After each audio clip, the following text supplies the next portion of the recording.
think in the PS2 version, some things were a little more fixed. Like, I think the music doesn't play as much. Or maybe it was intended to be like that, and the PS2 version was a little more broken. I don't know. But the PS2 version definitely took longer with the loading. But it was like, you know... Oh wait, listen to the voice. You may recognize it.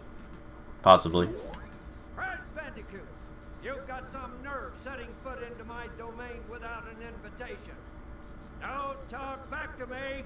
I'll fix that attitude problem of yours. Yep, that was him. May he rest in peace. He was pretty good with the army voice. Or commander, whatever kind of voice you want to say. I think he also talked for one of his more recent works was like I think that was like the first female enemy in the Crash games, or you know, first to be. There we go. Anyway, yeah, he's pretty good about talking for like commanders and officers. Like one of his works was in like that Kung Fu Panda show cartoon. Let's see. Oh yeah, something I need to mention about Crash, this game on the GameCube. It definitely, how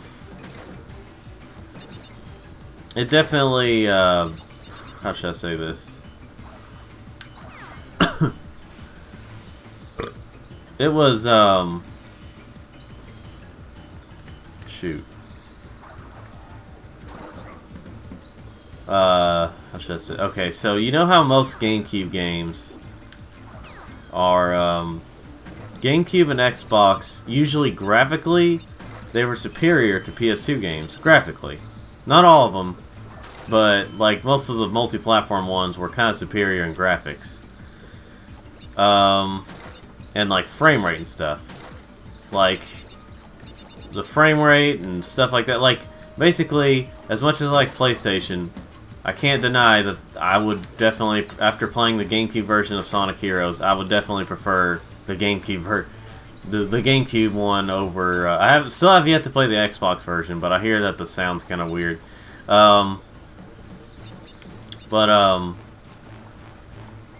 Basically, I would definitely prefer the GameCube version over the PS2 version of Sonic Heroes because it was better. It ran better, and the sound was better, and just all that stuff was better. The only thing is, if you're a fan of, like, the only thing I can think of is if you're a fan of, I'm gonna check around here. If you're a fan of hearing the Japanese voice acting, but you only have access to the American version, here in America, the PS2 version has the Japanese voice acting, but it's only the PS2 version as far as I know of. I don't know about Xbox, but if it's like Shadow the Hedgehog, it's only the PS2 version. But that's about it. Otherwise,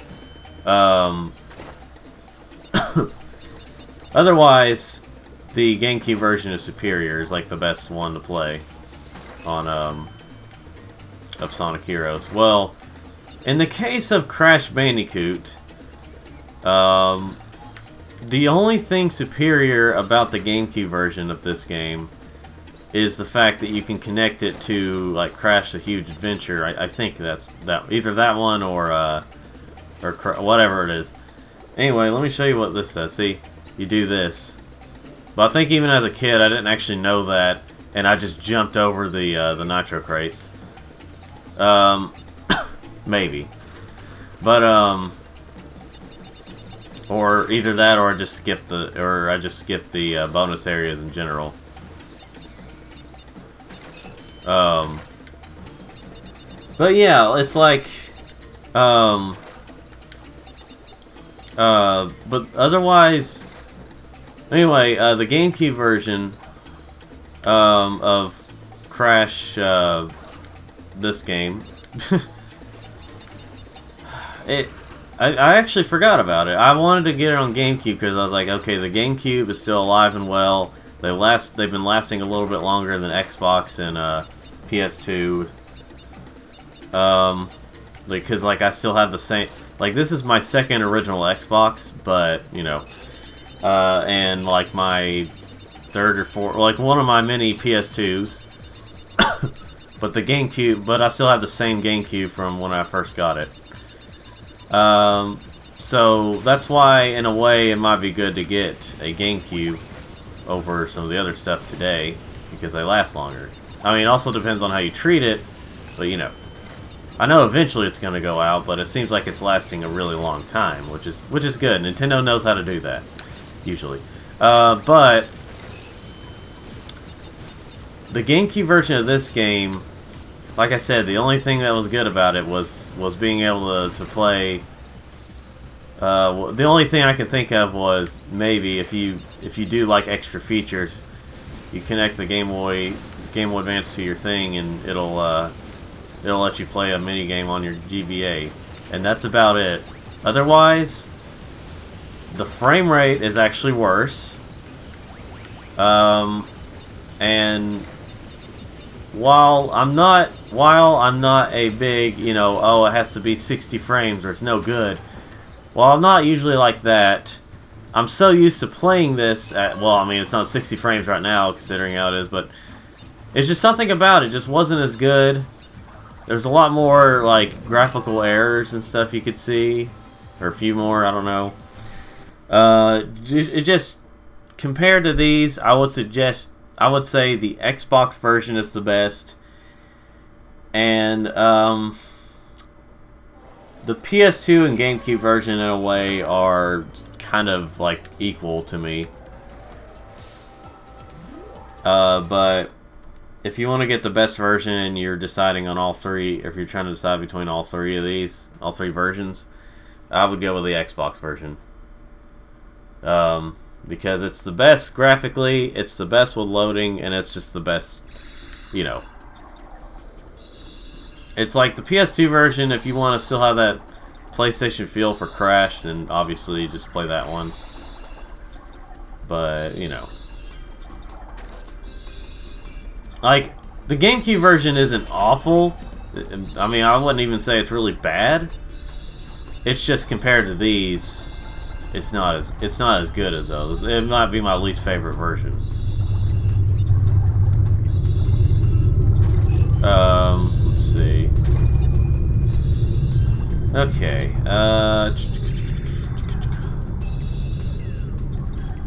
Let's see. Oh, and by the way, what I'm playing is one that came in a super pack for like, because there was a super pack on Xbox of Crash with this game and Nitro Kart. So that was pretty cool. I mean, I already have Nitro Kart on PS2, but I mean, for one thing, I guess you could say that I could play 4-player if I wanted to with Nitro Kart, because Nitro Kart's really not a bad game. It's not as good as Crash Team Racing, but it's not a bad game. It's like, it's worth playing. Game Boy Advance version, back in the day, it was only if you were desperately wanting to play it on the go, but if you have a PSP in North America, or if you have a PSP or Vita in Europe or somewhere, you could play Crash. You could play Crash Team Racing on the go. You'd probably mostly want to play it with friends, but it's still fun to play on your own too. You know, you got the adventure mode.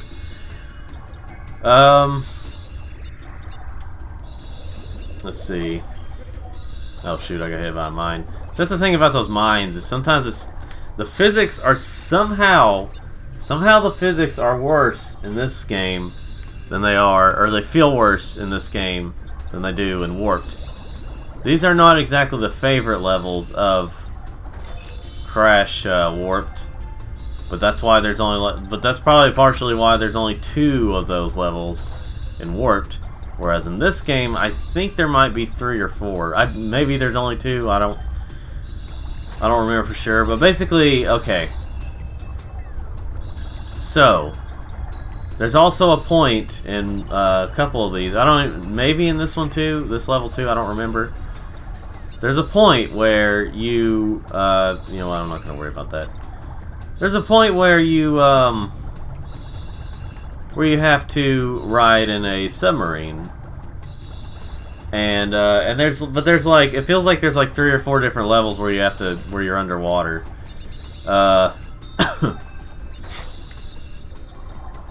So you've got a submarine where you're just like, oh cool, I probably got health and it's probably more powerful and everything. Well, in a way it is, because you got an extra weapon on you. You got like a okay, right here. It's cool because you got an extra weapon, you know. Well, 2 weapons actually. You got the ones to drop that not even Warped had, the mine drop thing. You know, had the missiles with that one, but basically right there. In Warped, if you got hit, it counts as an extra hit point, like for your whenever we're riding on that fish thing. So if you lost it, you know, it's okay because you can still go on. This game, as you just saw, decided, hey, that was too easy. Why don't we have it to where you're required to have it? And if you die, you die. So it basically takes away the coolness of this. Not to mention, see, look at that. It almost looked like I wasn't even touching it, and I died. But anyway,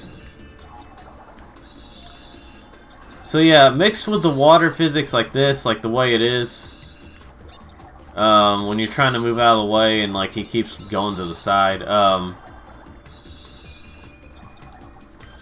mixed with, you know, these, like the fact that your turning is like this. It takes like half a second to move, which doesn't sound like a long time, but trust me, it is whenever you're in something like this. And it almost feels like you don't even have to touch something for it to like affect you.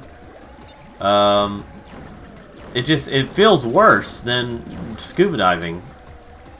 Like, I don't even know if the mask really helps you at all. Excuse me, Aku helps you at all, which he is a mask, but, you know. So, the water levels were even more hated in this game than they were in Warped. And there's more of these in this, or a little more of these in this game than in Warped. You can blow up those mines, but good lord, it's not worth trying to deal with them.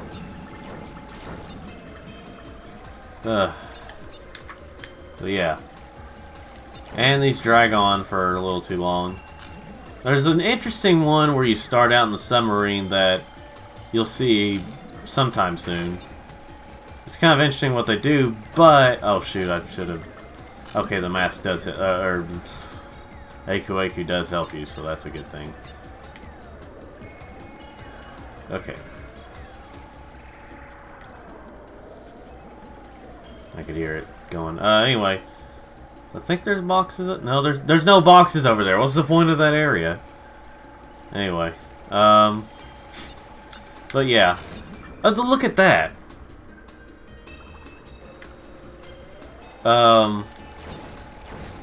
Oh, and if you try to shoot the Wampa fruit, which I guess it was the same in Warped, but you know. Ah, shoot. Oh well, I'm not trying to get all the boxes anyway. Oh, well, I could just shoot it like that then. Well, nope, not that one though. Okay, well anyway, so yeah, especially trying to 100% complete this game, you can tell there's going to be some frustration with the water levels. Even trying to get it through it normally can have frustrations. Hey, at least I shot the crystal and it got it. So yeah, these levels are pretty bad, and there's a lot of them. So there's like a lot of gimmicky levels that are just really bad in this game, or just the physics are not very good. And that's partially why... Yeah, those two boxes back there are the only ones I missed. That's partially why this one is not as good. Or it's pretty much a big reason why this one's not as good as Warped. Like this one, like I said, it feels like it was trying to be warped, but it didn't do as well. Oh, and this one, you get to use Coco, but not on a gimmicky level. Hold on. Leave my levels alone.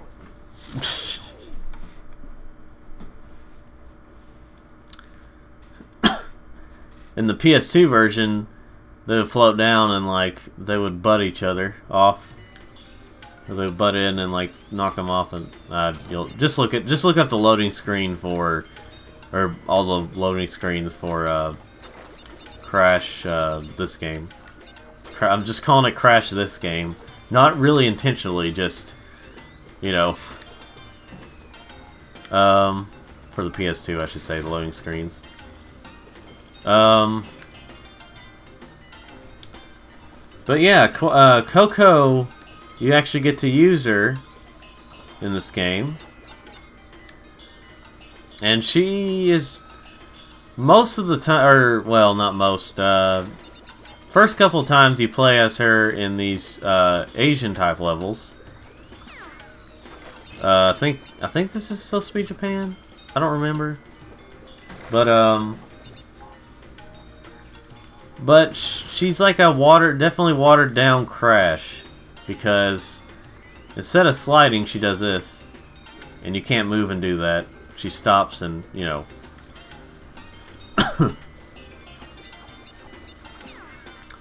So yeah, she's not as good of a character in this game as, I mean, like in 3, or you know, in Warped, she was, you know, she played most of the gimmicky levels.